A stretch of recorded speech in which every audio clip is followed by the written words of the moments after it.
A ausência do pai é uma dor muito grande. Quando eu tinha 12 anos, meu pai traiu minha mãe. Eu me lembro do embrulho do estômago que eu senti e do sentimento de revolta, rejeição que nasceram no meu coração e me acompanharam dali em diante por muito tempo. Minha mãe sempre foi uma mulher muito temente a Deus e muito sábia.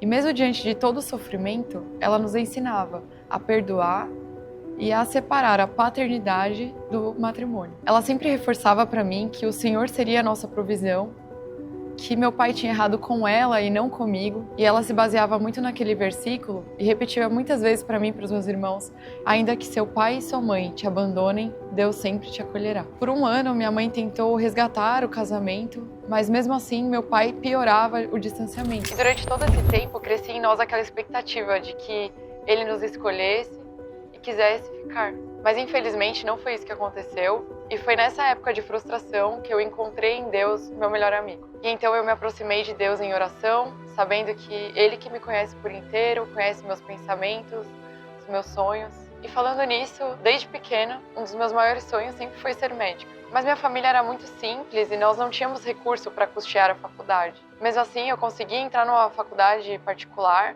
e meu pai dividiu os custos com a minha mãe por um ano. Mas logo ao final desse primeiro ano, eu recebo uma ligação do meu pai que ele não ajudaria mais a pagar a faculdade e que eu deveria começar a trabalhar.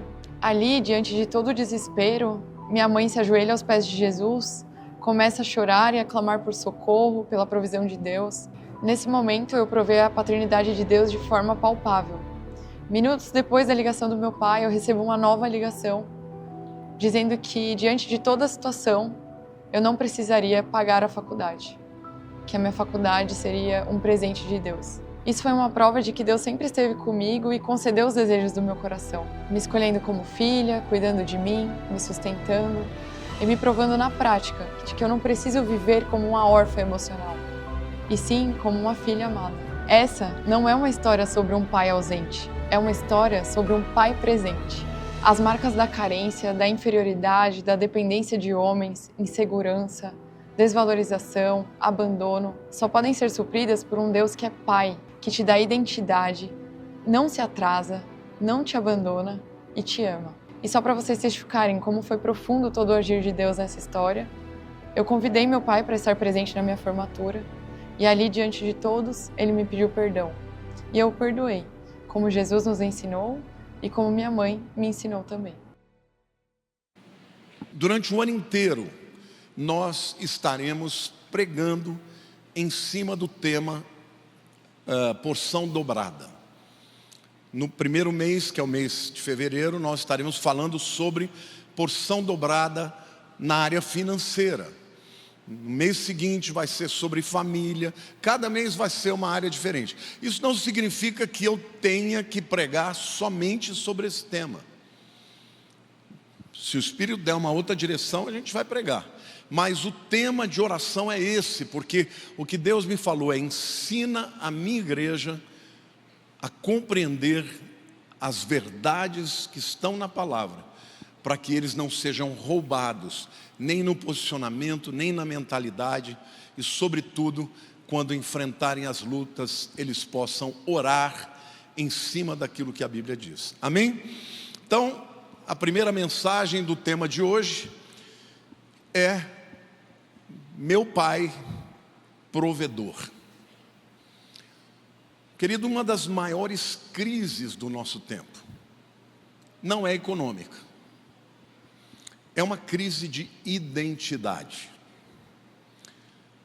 Porque milhões conhecem a Deus como Criador, até os ateus sabem que Deus é Criador. Milhões o conhecem também como Salvador. Aqui, provavelmente, 99% das pessoas já saibam que Jesus é Salvador. Mas quantos são aqueles que vivem diariamente com convicção e num relacionamento com Deus como seu Pai? E antes de eu começar a pregar a respeito disso, eu queria dizer para você que Deus é o seu Pai. Quando Jesus ele nos ensina a orar na oração do Pai Nosso, ele fala de muitas coisas importantes. Ele apresenta Deus como Rei, e pede que a gente ore pedindo que o reino venha. Ele apresenta a Deus como provedor. E Ele nos ensina a orar. O pão nosso de cada dia nos dá hoje. Ele nos ensina que Deus é o protetor. Livra-nos das tentações, livra-nos do mal. Mas antes de tudo isso, Deus quer que você saiba que Deus é Pai. Pai nosso que estás nos céus. Então, quando Jesus nos ensina a esse respeito, Ele não está dizendo que a gente deve orar para Deus como um banco, como uma instituição financeira, ou como um fundo de previdência, ou como uma aposentadoria. Ele é o meu Pai, Ele é o seu Pai. E quando eu estava meditando a respeito disso, o Senhor me fez lembrar de como eu entendi a paternidade e a provisão do Deus Pai a partir de duas perspectivas diferentes. A primeira de filho e a segunda de pai. Eu sou de uma família de 5 filhos, eu sou o caçula. E eu me lembro, meu pai passou por dificuldades financeiras, a empresa quebrou, e durante algum tempo a gente tinha muito pouco, não tinha nem para comer. A minha mãe tinha uma amiga, Dona Loló, que era dona de um hotel. Para quem está me vendo de Olímpia, deve saber dela. E ela mandava uma marmita para a gente. Mas a comida era pouca para tanta gente, 5 filhos. Eu era menino, 5, 6, 7 anos. Meus irmãos já tinham 19, 20. Tudo homem forte. E muitas vezes eu via minha mãe falando: hoje eu não estou com fome. Quando eu cresci um pouquinho, eu percebi que não é que ela não estava com fome, mas ela estava abrindo mão de comer, para que a gente pudesse comer. Até hoje, eu tenho uma gratidão infinita. Ali eu entendi o amor de pai, o amor de mãe, e o desejo de prover para os seus, até às custas de si mesmo. A segunda perspectiva, meus pais cresceram, prosperaram, a gente melhorou de vida. Eu conheci a Lília, me apaixonei por ela, era muito jovem, não tinha como me casar se o meu sogro e a minha sogra não me sustentassem. Então, meu sogro me chamou e falou: vou te mandar para um seminário que é muito melhor do que isso que você está fazendo, que você vai estudar de tempo integral. Eu falei: mas como eu vou viver? Ele falou: eu vou te sustentar. E naquele dia eu fui macho, eu falei: com uma condição. Ele falou: qual? O dia que eu me formar eu não quero mais nenhum centavo. Ele falou: tá bom. E ele sempre proveu tudo. Nos deu casa, trocava meus carros. Mas quando eu me formei, a igreja era pequenininha, estava começando. Era todo mundo jovem, todo mundo duro. Então o que eu ganhava era muito pouco. E quando a Érica nasceu, eu comecei a experimentar uma situação em que eu desejava muito que ela tivesse tudo que ela quisesse, mas eu não podia dar. E uma situação que me marcou, ela nem lembra, a Lília também nem lembra. A gente ia no supermercado e ela era pequenininha, ia dentro do carrinho. Quantos de vocês já fizeram isso com seus filhos? E ela adorava Danoninho. Só que eu desviava quando ela falava: papai, Danoninho, eu já desviava do corredor. E meu coração ficava cortado, porque eu não tinha dinheiro para comprar Danoninho. Só que um dia, entrou na igreja um homem que era um dos mais ricos do Brasil, fundador e dono do Atacadão. A igreja, irmãos, eu gosto de falar, era um muquifo. Nem de GPS a pessoa acertava. Toda esburacada, aquele portão de ferro. As salinhas. Eu, Zé Luiz, Daniel que fizemos. O Zeca também. com aquele músculo dele. As portas tudo pensa, não fechava direito. Entrou aquele homem, milionário. No primeiro domingo ele foi impactado, no segundo domingo ele aceitou Jesus. E ele falou para mim assim: onde é que eu vou me batizar? Ele começou a frequentar uma célula na minha casa. Um dia ele chegou para mim e falou assim: eu quero te convidar para jantar. Eu falei: tá bom. Aí nós fomos num restaurante que chamava Les Innocents, Os Inocentes. Eu me lembro que era um restaurante tão chique que eu olhava para os talheres e não sabia nem como fazer para comer. Ali não, já era chique. Eu fiquei olhando, né? Burra nunca fui. E no meio da conversa ele falou assim: quanto você ganha? Eu não lembro que dinheiro era aquele, né? Porque de lá para cá deve ter mudado umas 30 vezes o nome do nosso moeda. Mas era 1.000 alguma coisa. Eu falei: eu ganho 1.000. Ele falou: não, mas 1.000 não dá para viver. Eu falei: dá, ué, eu estou vivendo. Aí ele falou assim: a partir de hoje eu vou te dar 2.500 todos os meses. Amanhã você pode me dar o número da tua conta que eu vou te depositar.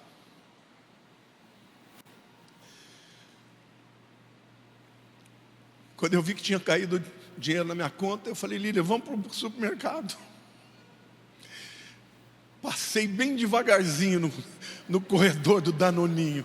Era que a papai que era Danoninho. Comprei umas 20 cartelas de Danoninho. Deus é Pai. Eu não podia prover para ela o que ela queria. Você talvez como pai não possa dar tudo que seus filhos desejam e que você gostaria de dar. Mas eu quero te dizer que você não pode olhar para Deus como se você fosse órfão. Existe um espírito de orfandade nos nossos dias, que as pessoas são incapazes de orar e pedir a provisão de Deus, porque não sabem que são filhos.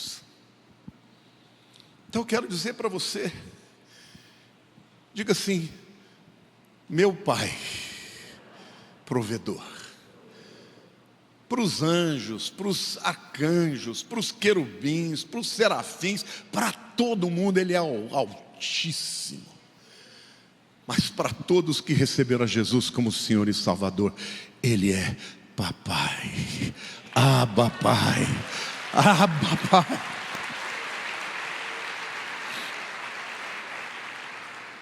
Então eu quero começar te dizendo que Jesus nos ensina a orar, dizendo que Deus se revela primeiro como Pai do que qualquer outra coisa na tua vida. Antes de falar de pão, Deus fala de paternidade, porque a provisão não nasce da necessidade, nasce do relacionamento. O pai não dá para o filho porque ele precisa, dá porque ele tem prazer em dar. Portanto, o filho não tem que implorar, tem que pedir. Filho é folgado, o filho que se sente amado é folgado. A Lília deve ter sido muito amada, porque ela fala: eu peço para Deus. Eu falo: mas isso, acho que não é da vontade dele. Eu vou pedir. Ele é meu pai, se ele quiser ele dá, se não quiser está tudo bem. Não é assim que um filho age. Então eu quero declarar para essa igreja aqui, que você não vai viver esse ano com espírito de orfandade. Você vai pedir a Deus o que você como filho pediria a um pai amoroso, porque por melhor que tenha sido o teu pai, o Deus e Pai é muito melhor. E se você teve um pai que não foi sensível, o Pai do céu é sensível. Filho não implora, pode aplaudir.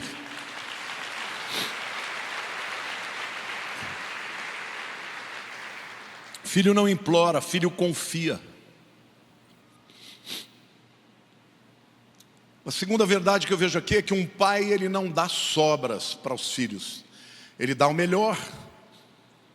Em Lucas 11, Jesus ele tem uma conversa com os discípulos. Qual dentre vocês é o pai que, se o filho lhe pedir pão, ele lhe dará uma pedra? Ou se lhe pedir um peixe, lhe dará no lugar do peixe uma cobra? Ou se lhe pedir um ovo, ele lhe dará um escorpião? Ora, se vós que sois maus, sabeis dar boas dádivas aos vossos filhos, quanto mais o Pai Celestial dará o Espírito Santo àqueles que lhe pedirem. O que Jesus está dizendo é que Deus não age com engano, não tem pegadinha. Ai, pai, me dá pão. Aí ele te manda um embrulho bonito, a hora que você abre é pedra, que não dá para comer. Jesus está dizendo, você pensa o que de Deus? Se você que é mau, eu me considero um bom pai, mas perto de Deus eu sou muito mau. E Deus está dizendo, mas você quando quer dar para os seus filhos, você quer dar o melhor. O que dirá o Pai que está nos céus? Querido, quem fica com essas coisas assim, não vou pedir porque eu não mereço. Tem gente que fala assim, eu não vou pedir, eu só venho para agradecer. Para de hipocrisia, você se sente órfão. Você acha que para você conseguir alguma coisa tem que ser na tua própria força. O teu pai é pai, e ele é generoso, e ele tem prazer de dar boas dádivas. Ele é chamado de Pai das luzes. E a Bíblia diz que toda boa dádiva e todo dom perfeito desce do alto, vindo do Pai das luzes, em quem não há mudança nem sombra de variação. Deus não muda, não tem um dia que Ele levanta com a cara virada e fala, hoje eu vou fazer o mal para o meu filho. Não, Ele é teu Pai.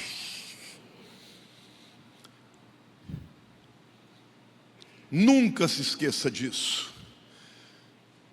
Deus como Pai também não trabalha com migalhas. Não é aquele pai que tem muito para dar, mas dá em conta-gota, que quer que o filho sofra. Não, Ele não trabalha com escassez emocional ou espiritual. Modus operandi de Deus, entenda isso.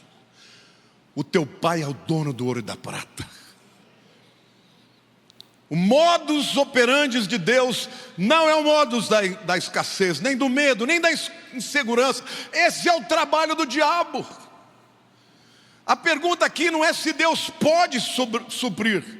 A pergunta é se você crê que você é filho.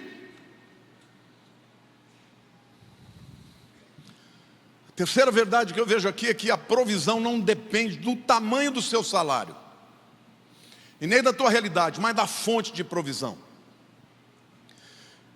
Filipenses 4,19 diz assim, o meu Deus, segundo a sua riqueza em glória, há de suprir em Cristo Jesus cada uma das vossas necessidades. Gente, isso aqui é um tratado de teologia. É um tratado, porque começa dizendo, e o meu Deus, diga assim, Ele é Deus, mas Ele é meu Deus, e meu Pai. Relacionamento. O provedor é Deus e é seu Pai. E aí depois diz que o critério da sua provisão é segundo a sua riqueza em glória. Não é segundo a tua pobreza, não é segundo a sua limitação, não é segundo a circunstância do país, é segundo a sua riqueza em glória. Porque humanamente falando, irmãos, na rua da Barra Funda, uma padaria, em cima de uma padaria, um salãozinho de nada, entrar um homem que recebeu 2 vezes prêmio de maior empresário do ano, entre as 500 maiores empresas, entrar e dizer, essa vai ser a minha igreja, esse vai ser o meu pastor. Deus é Senhor, quando Ele quer prover, Ele traz quem Ele quiser, porque Ele é teu Pai. Glória a Deus.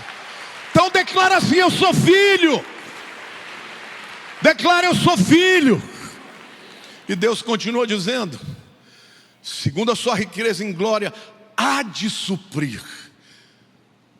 E aí vem a parte melhor, em Cristo Jesus. Porque não é na sua capacidade, não é no seu merecimento. Porque se você fosse por merecimento, irmão, você não ia receber nada. Mas é em Cristo Jesus. Então quando você chega na presença de Deus, fala, estou aqui, com meu irmão mais velho.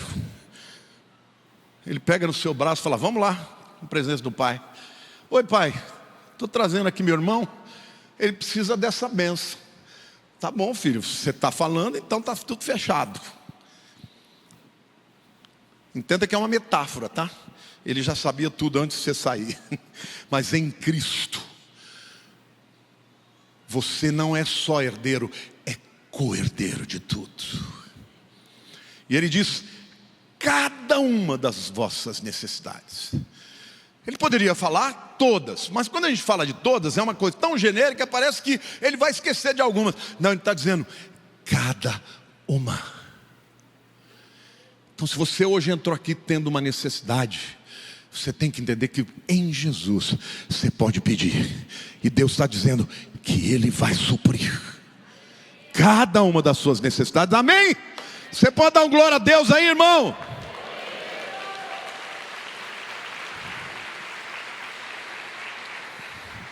Mas não se esqueça, o céu nunca entra em recessão.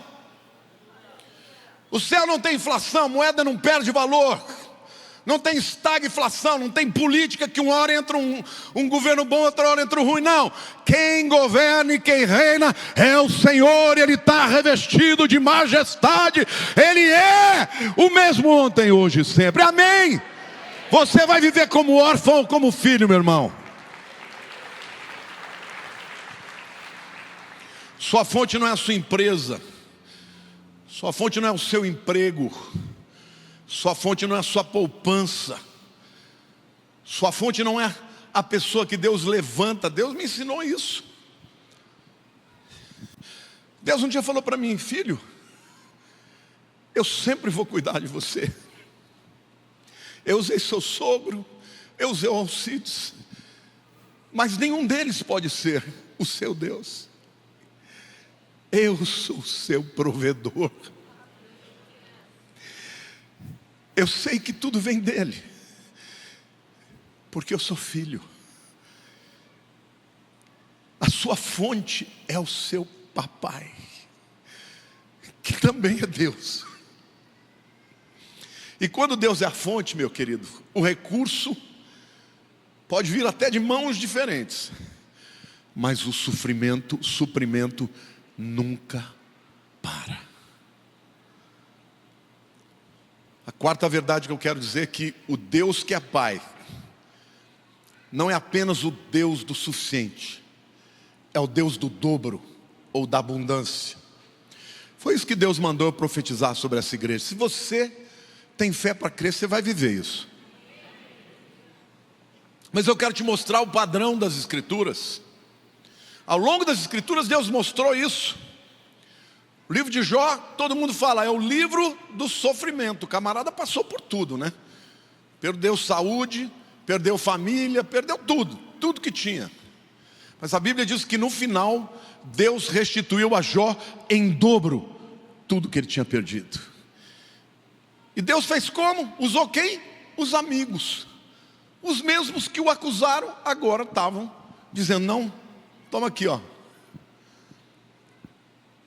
A Bíblia também diz que durante 430 anos o povo de Israel foi escravo no Egito.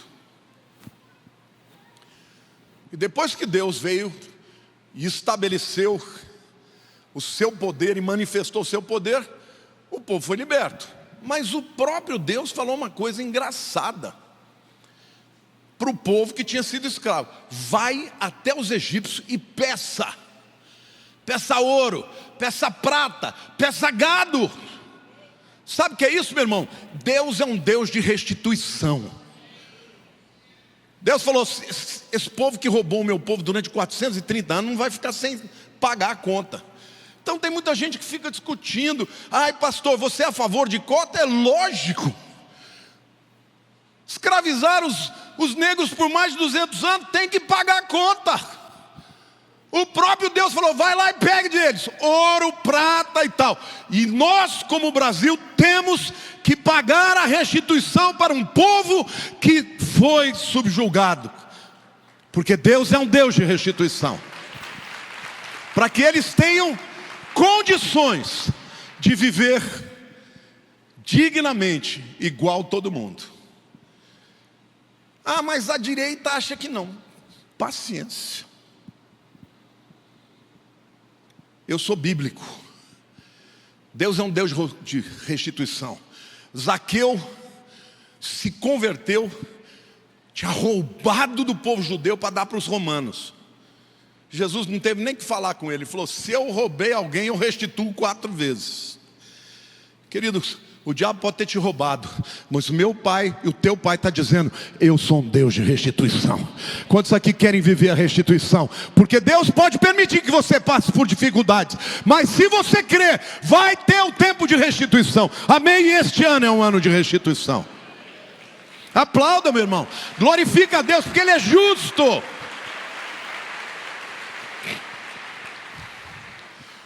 Deus é o Deus dos 100 vezes mais também.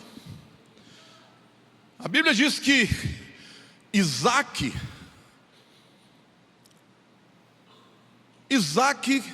viveu um tempo de fome. E a Bíblia diz que era uma outra fome igual àquela que Abraão tinha passado.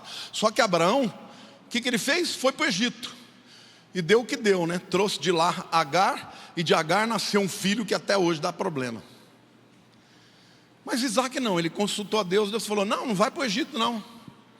Aí ele foi para Gerar, que era a terra dos filisteus. E olha o que diz Gênesis 26:1. Isaac, sobrevindo fome à terra, além da primeira, a vida nos dias de Abraão, foi Isaac a Gerar, avistar-se com Abimeleque, rei dos filisteus.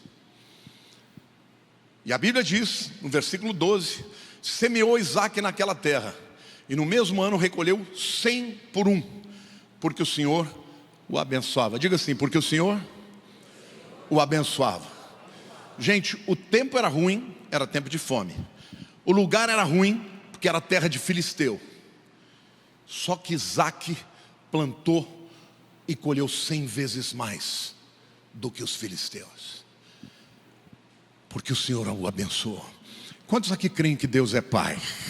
Quantos aqui que Deus pode fazer a sua vida, o seu negócio, o teu trabalho prosperar mais do que os dos ímpios?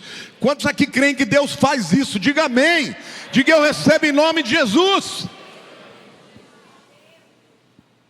Não olhe para as circunstâncias, fale para o Pai: Pai, o Senhor é Pai.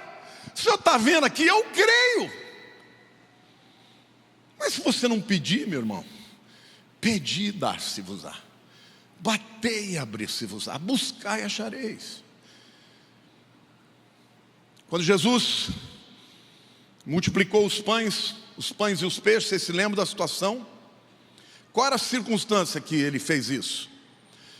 O primeiro aspecto da circunstância era um momento de luta e de dor, porque os discípulos chegaram contando para ele que João Batista tinha sido decapitado.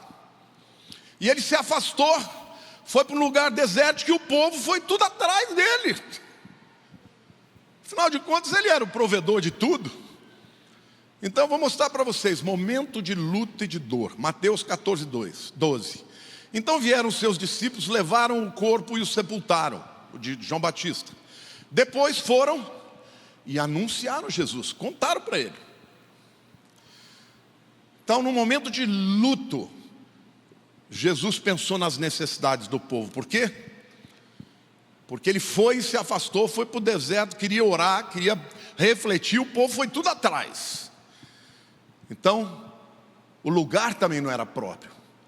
Porque quando chegaram com a demanda: olha, esse povo está aí, vamos despedir essa multidão, porque é muita gente, não tem lugar para comprar, já está tarde, não tem venda nenhuma, como é que nós vamos sustentar esse bando de gente? Marcos 6:35-37 diz: em declinando a tarde, vieram os discípulos a Jesus e lhe disseram: é deserto esse lugar, já está avançada a hora. Despede-os para que, passando pelos campos ao redor e pelas aldeias, comprem para si o que comer. Porém ele lhes respondeu: dai-lhes vós mesmos de comer. Disseram-lhe: iremos comprar 200 denários de pão para lhes dar de comer? Pega o código aqui. Eu que fico brincando com esse negócio de pega o código. Pega o entendimento aqui. Os discípulos chegaram para Jesus e falaram: olha, tem uma multidão para comer. O lugar é impróprio, não tem onde buscar. E mesmo que tivesse, nós não tínhamos dinheiro para isso. É 200 denários para alimentar esse povo. Um denário era o salário de um dia de trabalho. Estamos falando de 200 dias de trabalho para comer aquela multidão. E Jesus vira para eles e fala assim: vão vocês e deem de comer para eles. Sabe o que Deus está dizendo para você? Eu quero fazer de você meu discípulo, não aquele que só me busca para ser provido. Eu quero que você seja o provedor. E essa igreja vai ser muito abençoada, porque essa igreja é provedora. Essa igreja provê para os necessitados, para aqueles que não têm. E isso vem de Deus através de vocês. Então pode se preparar, porque Deus vai levantar aqui pessoas prósperas para serem provedoras, e não só pessoas que ficam: dá para mim, dá para mim, dá para mim. Glória a Deus, aplauda aí, meu irmão.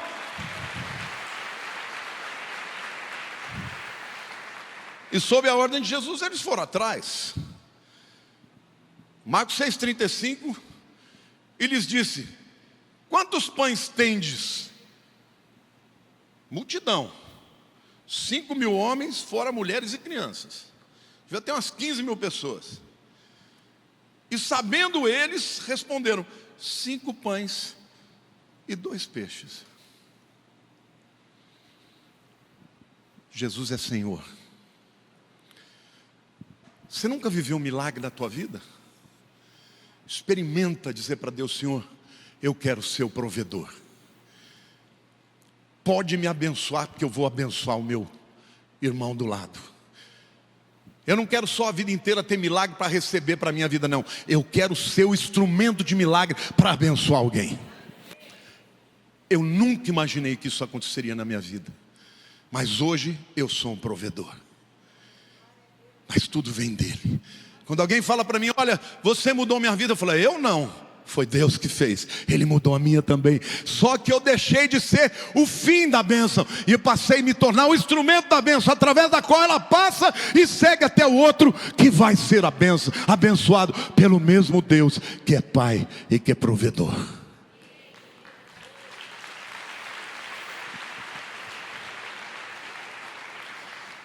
E a Bíblia diz que eles alimentaram todos, e sobraram 12 cestos. Marcos 6, de 42 a 44 diz: todos comeram e se fartaram, e ainda recolheram 12 cestos cheios de pedaços de pão e de peixe.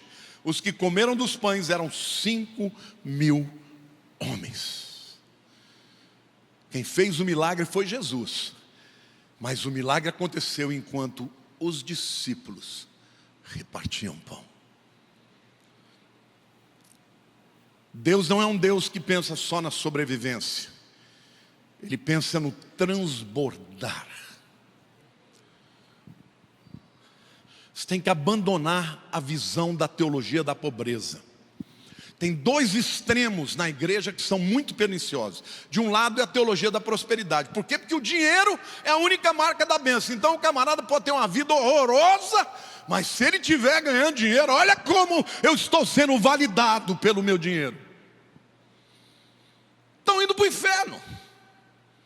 O dinheiro deles é o Deus deles.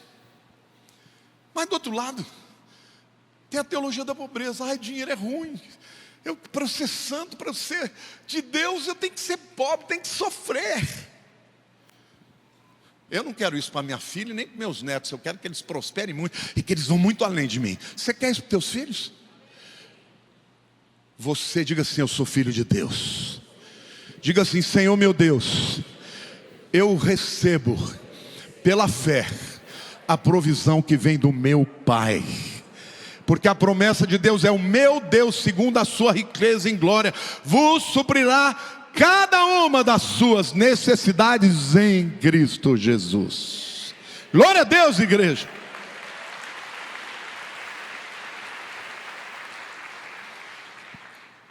Provisão dobrada não é luxo, é ferramenta. Ferramenta para quitar dívidas, ferramenta para estabelecer famílias, para financiar a obra de Deus, para ajudar os necessitados, para expandir o reino. Já houve momentos que Deus usou de pessoas para pagar as minhas contas. Mas hoje, Deus me usa para pagar as contas de outras pessoas. Mas tudo vem de Deus, e para a honra e glória de Deus, amém. Você precisa entender, Ele é Pai, e Ele ama todo esse povo. Então há dois extremos muito perniciosos na visão da igreja: a teologia da prosperidade e a contrapartida, que é a teologia da orfandade. Cada um para si e Deus para todos. Quando Deus é para todos, então Ele não é para ninguém, né? Se Deus é por mim, quem será contra mim? Se você é filho de Deus, não existe aleatório na tua vida, meu irmão. Ele quer suprir a sua vida. Então a maior barreira para a provisão é a mentalidade de órfão. Porque órfãos vivem com medo de faltar. Filhos têm a expectativa no presente que vem do pai, no presente que vai dar. Agora eu estou na fase de vô, né? Então eu amo sair com meus netos. Então eu saio com o Enzo uma vez, um dia eu e a Lili e ele, outro dia com o Johnny. Semana eu saio com os dois, agora nós vamos sair com o Gael. E aí eu chego, pode escolher um presente. Eu avisei o Enzo com antecedência. No dia seguinte, ele nunca me liga. Nunca. Às vezes eu ligo para ele, o telefone dele é só para jogar. No dia seguinte tocou o telefone, o Enzo Neto. Oi, meu lindo, o que é? Vovô, será que você poderia antecipar o meu presente? Porque amanhã, quando eu for sair com você, eu não vou ter tempo de jogar. Ele queria comprar um joguinho do computador. Falei, mas dá para baixar? Não, eu baixo na internet. Pode, meu filho, pode comprar. Falei, manda teu pai comprar no cartão dele, depois eu pago. Sabe por que ele tem essa coragem? Porque ele sabe que ele é muito amado. O John é igualzinho. Eu saio com ele, a Erika já fala, pai, presentinho, tá? Ele, vovô, posso comprar um presentinho de R$1.000? Falei, presentinho? Aí eu jogo nas costas da Erika. Não, tua mãe não deixa. Quando é que você vai descobrir que Deus tem prazer em dar boas dádivas aos seus filhos? Quando é que você vai descobrir que você não tem que fazer barganha com Deus? Que Ele é teu Pai, Ele te ama de graça. Você não precisa merecer, você é só ser filho. Quando você é filho, você fica passando por necessidade e não pede para o teu pai. Fica esperando dos homens. Pede para o teu pai. Órfãos acumulam por insegurança, sobra um pouquinho mais, guarda, porque vai faltar depois. Filhos administram com sabedoria. Órfãos vêm a Deus como alguém distante. Filhos vêm a Deus como um pai sempre presente. Romanos 8,15 diz, porque não recebestes o espírito de escravidão para viverdes outra vez atemorizados, mas recebeste o espírito de adoção, baseado no qual clamamos, Abba, Pai. Irmãos, tem órfãos que estão cheios de dinheiro, mas continuam com medo de ficar pobre, porque não entenderam que Deus é Pai.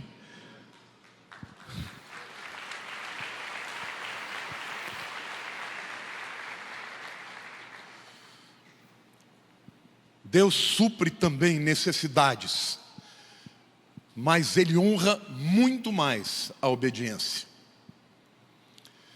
Provisão não é apenas uma promessa, é também um princípio. Os irmãos de José fizeram o diabo com ele. E quando eles foram colocados na mesa, José mandou cada um sentar de acordo com a idade. Eles já ficaram assim, como é que ele sabe quem que é mais velho e quem é mais novo? E na hora de dar as provisões, todos receberam, porque eram irmãos dele. Mas para Benjamim, 5 vezes mais, porque ele era o único que não tinha nenhum pecado para com José. Ele era o irmão que sofreu a consequência de viver sem o irmão mais velho, querido. Mas a bênção foi para todos. Isso significa que se você for um crente fiel a Deus, a porção de Deus para você será maior ainda. Porque Deus não financia desordem. Deus sustenta propósitos. Deus abençoa sobremaneira aqueles que são fiéis, generosos, honestos e que têm boa mordomia. E eu quero concluir essa mensagem com alguns princípios práticos, que eu espero que você decore. Deus não quer que você apenas sobreviva. Ele quer que você viva com abundância. Jesus disse que esse métier de fazer as pessoas viverem impressionadas com pouco é do diabo, porque ele vem somente para roubar, matar e destruir. Eu vim para que tenham vida e a tenham em abundância. Quem que veio, irmãos? Jesus. Deus quer abundância na tua vida. Segundo princípio prático, Deus não quer apenas que você pague as contas. Deus quer que você tenha descanso. Você saiba que Deus vai cuidar de você. Deus não quer apenas que você receba. Deus quer que você seja canal de bênçãos na vida dos outros. Amém ou não? Então você pode pedir a Deus: Senhor, eu vou fazer minha parte, eu vou trabalhar duro, eu vou ser excelente, eu vou ser honesto. Tudo aquilo que eu prometer no meu trabalho, nas minhas relações, eu vou cumprir. Mas, Senhor, abençoa-me, Senhor, de maneira que aqueles que olhem para mim saibam que eu sirvo a um Deus que é meu Pai.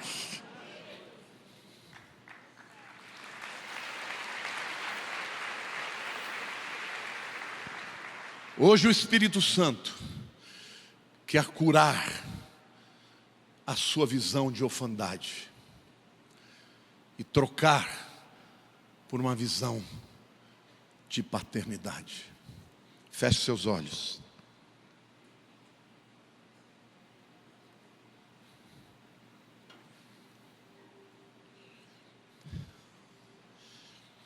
Só tem um jeito de você se tornar filho de Deus: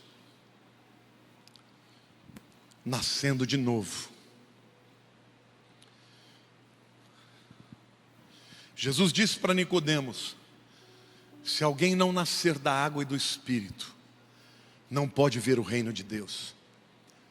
A palavra de Deus diz: a todos que receberam a Cristo, lhes deu o poder, o direito legal de serem feitos filhos de Deus, a saber, os que creem no seu nome.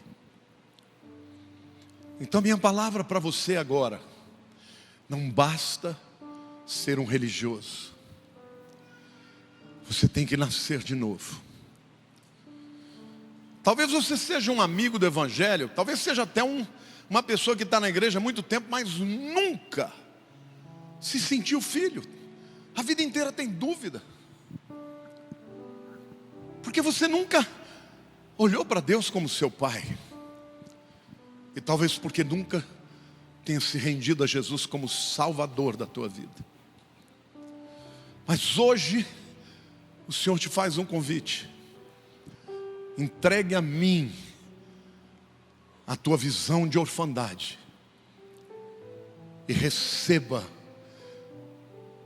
o convite para se tornar o Filho de Deus, convidando a Cristo para ser o seu Salvador. Há alguém que entrou aqui hoje que gostaria de ter certeza absoluta da sua filiação em Deus e entregar o coração para Jesus? Eu vou orar por você e com você. Levante a sua mão onde você estiver.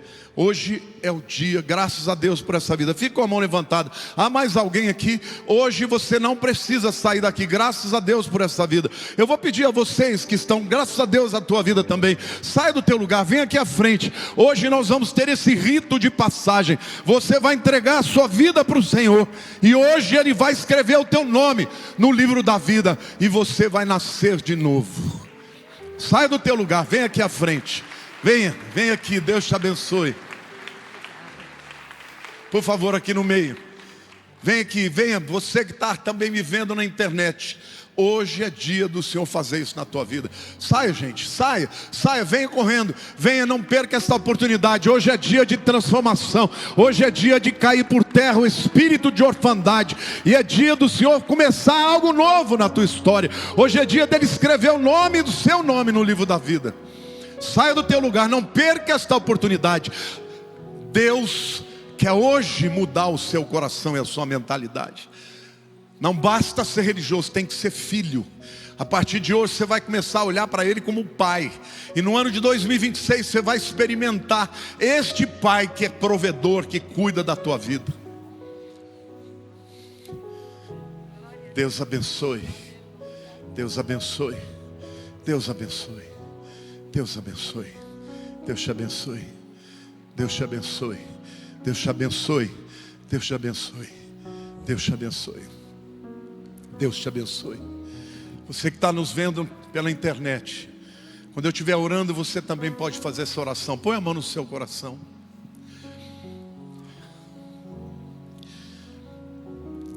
O Senhor me manda dizer que Ele se importa. Ele se importa com a sua vida. Ele sofre com as suas dores. O Senhor tem saudade de você. Ele te criou para um propósito. Então hoje você vai entregar para Ele e vai dizer: Senhor, eu não quero me sentir mais órfão ou órfã. Eu quero me sentir filho, filha. Então ore comigo agora. Entregue ao Senhor a tua vida. Fala: Senhor Deus, eu quero te conhecer como Pai. Eu quero te conhecer como aquele que cuida de mim, aquele que se importa comigo.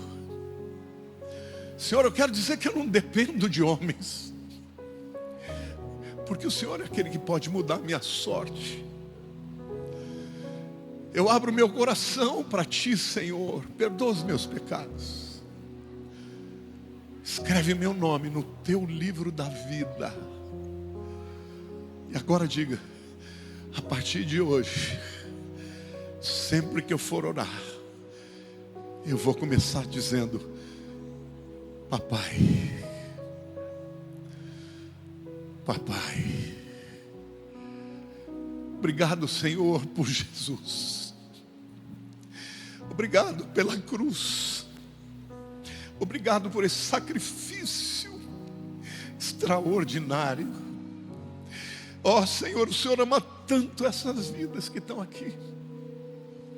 Senhor, que cada uma delas se sinta o queridinho, a queridinha do Senhor. E que nunca mais eles se sintam sozinhos quando as lutas aparecerem.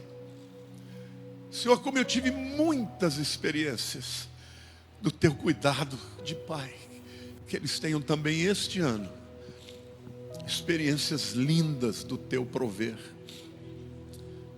Em nome de Jesus.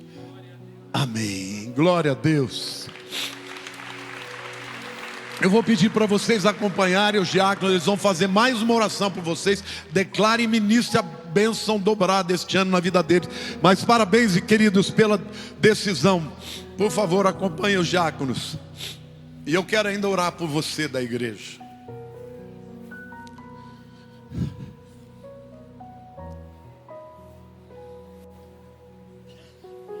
Deixa aqui. Obrigado.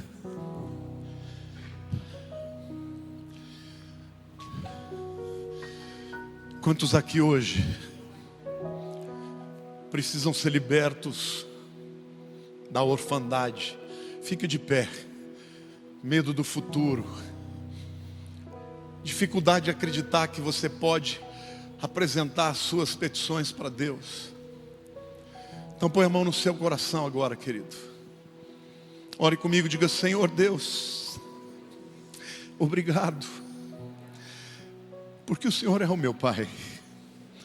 Me perdoa, Senhor, pela incredulidade, por achar que eu tenho que merecer para que o Senhor cuide de mim.